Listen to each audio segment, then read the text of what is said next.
많은 사람들이 그리스도인이 죄인이냐 의인이냐를 물어요. 말틴 루터는 의인이자 죄인이라는 표현을 썼습니다. 왜 그런 표현을 썼을까요? 의인이면 의인이고 죄인이면 죄인이지 어떻게 의인이자 동시에 죄인이라고 말할 수 있었냐? 그것은 우리가 믿음으로 말미암는 의의를 공부하면 자세히 공부하지만 분명히 하나님의 은혜로 우리는 의롭다 하심을 받은 의인이 되었어요. 하지만 우리 속에 있는 죄의 본성이 여전히 남아있다는 점에서는 여전히 죄인인 것입니다. 그렇게 하나님께서 하실 수밖에 없었어요. 그렇게 하지 않으면 우리가 졸지에 하나님을 의지하지 않고 우리 속에 죄의 본성이 없어졌을 때 하나님의 선한 사랑의 본성만을 가지고 있을 때는 하나님 없이도 하나님 은혜 없이도 내가 얼마든지 선하게 살 수 있고 사랑하며 살 수 있다. 그래서 더 이상 하나님은 필요하지 않다. 하나님과의 사랑의 관계가 끊어질 수밖에 없고 잘못하면 우리가 옛날 마귀가 처음 타락했을 때처럼 타락할 수 있다는 사실입니다. 어쩌면 우리가 그것을 필요악이라고도 부릅니다. 로마서에 보면 바울이 죄를 세 가지로 정의했어요. 첫째는 로마서 1장 32절에 지난번에 잠시 말씀드렸지만 이방인의 죄입니다.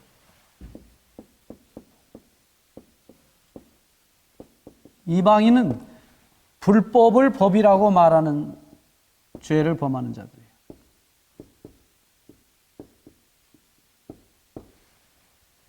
사람을 죽이고 간음하고 도적질하는 그것이 법이다. 그게 옳은 것이다. 악을 법이라고 말하는 자들입니다.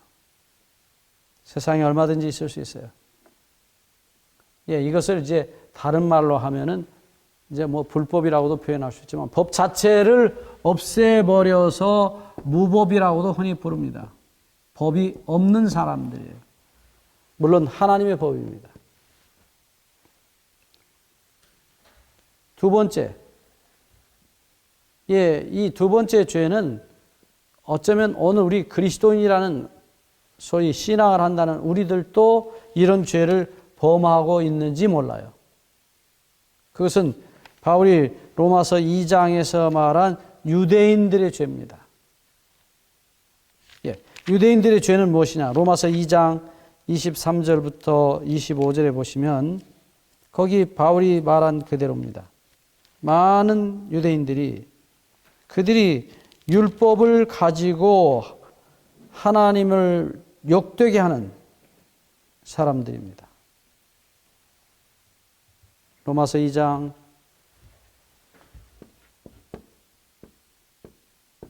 22, 23절에 나타나는 말씀. 거기 분명히 율법을 자랑하는 내가 율법을 범함으로 하나님을 모욕하느냐고 말씀. 그러니까 앞에서는 율법을 가르쳐요. 이것이 죄다. 그렇게 하면 안 된다. 그리고 그렇게 하면 죽는다. 벌 받는다.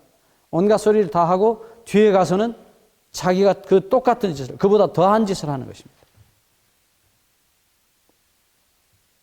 그것은 많은 거짓 종교인들이 가지고 있는 특성이에요. 기독교뿐만 아니죠. 불교에도 그런 사람들이 있다죠. 참 남의 얘기를 할 건 아니지만 정말로 그런 일들이 요즘은 세상에 많다고 하는 것을 우리가 압니다. 그래서 이 종교적인 위선자들, 가면을 쓴 종교인들, 우리 주변에 얼마든지 볼 수 있습니다. 우리가 그런 사람일 수 있어요.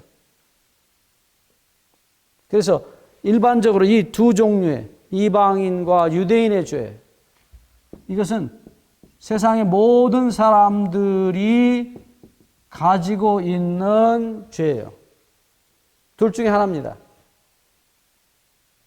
근데 여기서 끝나지 않았어요. 사도 바울은 로마서를 계속 이어가다가 로마서 7장에 와서 7장 15절부터 17절을 보시면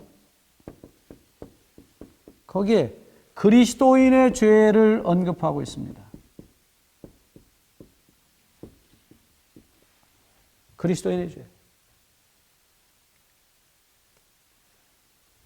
이 죄는 무슨 죄냐? 죄를 절대로 싫어합니다. 죄를 절대로 싫어하는데 그 죄가 계속해서 달라붙어서 죄를 짓게 만들고 결국은 죄가 그리스도인을 잡아다가 노예를 만들어버리는 것입니다. 다시 옛날로 돌아가게 하는 것입니다.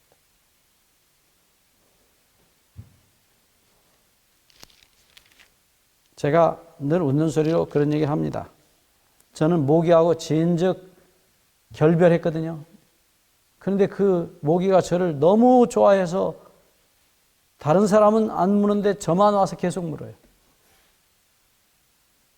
이제 그만 사귀자 하고 빠이 했는데 계속 와서 저를 무는 것입니다. 마치 그 모기처럼 이 죄가 죄를 죽어도 싫다고 하는 그리스도인들에게 와서 다시 잡아가지고 가서 다시 죄 아래 다시 죄인이 되게 하는 것입니다. 그래서 바울은 로마서 7장 17절에서 이렇게 말합니다. 이제는 이것을 행하는 자가 내가 아니요 내 속에 거하는 죄니라. 내가 죄를 짓는 게 아니라는 거예요. 죄가 죄를 짓는 것입니다. 내가 연약해서 그 죄한테 끌려가는 것입니다. 여러분, 저도 그런 실수를 한 적이 있습니다. 정말로 저도 모르게 죄를 짓고 있는 것입니다. 내가 왜 이러지? 이미 선을 넘었어요. 나쁜 짓을 하고 있는 거예요. 내가 그렇게 하지 말아야지. 용서해야지. 화를 내지 말아야지. 그런데 순식간에 넘어가는 것입니다. 그 못된 성질이, 그 악한 죄가 나를 끌고 가서 죄를 짓게 만드는 것입니다. 그럴 때마다 얼마나 참담하고 얼마나 기가 막힌지 모르겠어요. 내 인간적인 힘으로는 죄를 도저히 이길 수가 없습니다. 그것은 싸워봐야 백전백패입니다. 아침 새벽에 일어나서 하나님 앞에 회개하고 오늘도 우리 집 사람이 내게 아무리 잔소리를 해도 내가 화를 내지 말아야지. 그렇게 결심을 100번 해도 어느 순간 참다가 못해 한마디 툭 던지는 것입니다. 그리고 하루 종일 또 후회합니다. 여러분, 우리가 죄로 말미암아서 연약해진 병든 마음을 가진 우리로서는 죄를 대항해서 싸워서 이길 존재가 하나도 없다는 사실이에요. 백전백패입니다. 어떤 사람은 도덕적인 죄는 짓지 않아요. 그런데 어떤 사람은 대단히 교만합니다.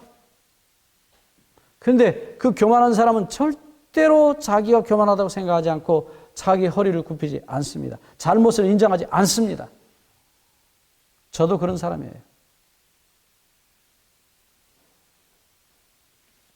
그것 때문에 괴롭고 그것 때문에 힘들지만 그렇게 쉽게 자기의 잘못을 인정하거나 하나님과 사람 앞에 머리를 숙이고 허리를 굽히는 일을 하지 않는 것입니다.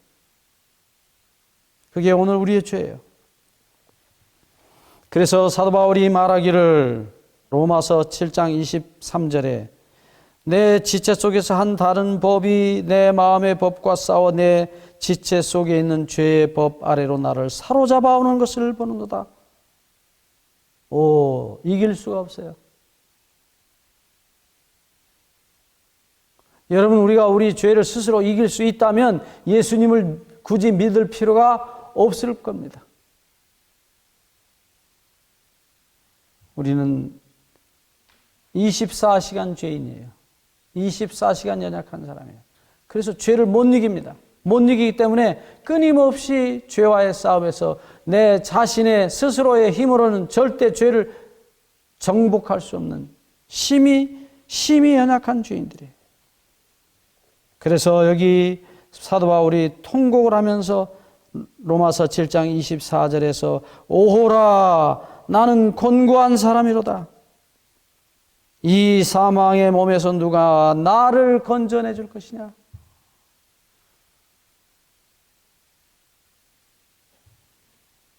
그러면서도 바울은 로마서 7장 25절에서 희망을 가집니다.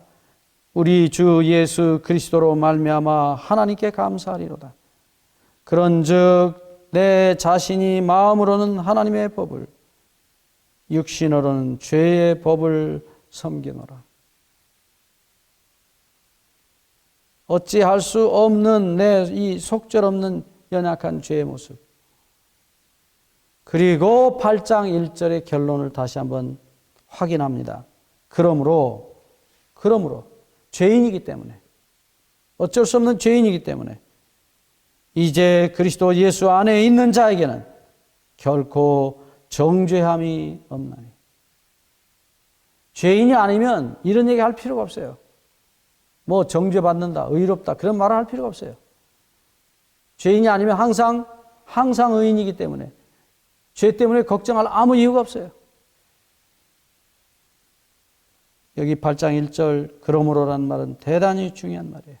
그러므로 이제 그리스도 예수 안에 있는 자에게는, 자신을 예수님께 완전히 맡긴 자에게는 결코 정죄함이 없나니. 아멘. 결코 정죄하지 않아요. 왜요? 주님께서 이미 정죄를 당하시고 심판을 받으시고 사형을 당하시고 돌아가셨기 때문입니다. 그리고 2절에 분명히 말합니다. 그 이유는 그리스도 예수 안에 있는 생명의 성령의 법이 죄와 사망의 법에서 너를 해방시켰기 때문이에요. 우리 주 예수 그리스도 안에 있는 용서와 사랑의 법이, 용서의 법이 우리를 죄와 사망의 법에서 해방하였다고 말하고 있습니다. 계속해서 바울은 그것으로 끝나지 않았습니다. 8장 3절에 율법이 육신으로 말미암아 연약하여 할 수 없는 그것을 하나님은 하시나니. 여러분, 우리가 우리의 죄된 본성으로는 하나님의 법을 지킬 수가 없어요. 그런데 하나님은 예수 그리스도를 땅에 보내셔서 그 일을 해내셨다는 것입니다. 하나님은 하시나니 곧 죄를 인하여 자기 아들을 죄 있는 육신의 모양으로 보내어 육신의 죄를 정죄하사 육신을 쫓지 않고 그 성령을 쫓아 행하는 우리에게 율법의 요구가, 율법의 의가 이루어지게 하려 하심이니라. 그렇습니다. 비록 육신의 연약한 본성을 가지고 있지만 예수 그리스도 안에서 우리를 용서하시고 새 본성을 우리 안에 창조하셔서, 성령의 본성을 창조하셔서 그 성령이 이끄시는 대로 따라가는 자, 성령을 따라가는 자에게는 율법의 의가 이루어지게 하려 하심이라. 나중에 우리가 믿음의 의를 할 때 이 말씀 자세히 드리겠습니다. 죄를 이길 수 있는 유일한 방법은 용서받고 새롭게 창조되어서 성령의 이끌리심을 따라가는 경우입니다. 죄를 이길 수 없습니다. 그러나 예수 그리스도 안에서 용서받고 새 본성을 가진, 새 본성으로 창조된 사람들은 성령의 이끄심을 따라갈 때 절대로 죄를 짓지 않습니다. 죄를 넉넉히 이기는 것입니다. 예수 그리스도의 본성, 그 본능적인 사랑의 본성은 결코 모든 죄를 다 이기는 것입니다. 예수님의 마음을 가진 자가 어떻게 죄를 지을 수 있겠어요? 죄를 지을 수 없습니다. 사랑밖에는, 용서밖에는 할 수 없는 것입니다. 하나님의 어떤 율법도 지킬 수 있는 것입니다. 도적질도 안 할 수 있습니다. 간음도 안 할 수 있습니다. 넉넉히 죄를 이기는 것입니다. 이 죄를 이기는 놀라운 하나님의 은혜, 여러분 우리 모두 다 함께 들어가시게 되기를 바랍니다. 감사합니다.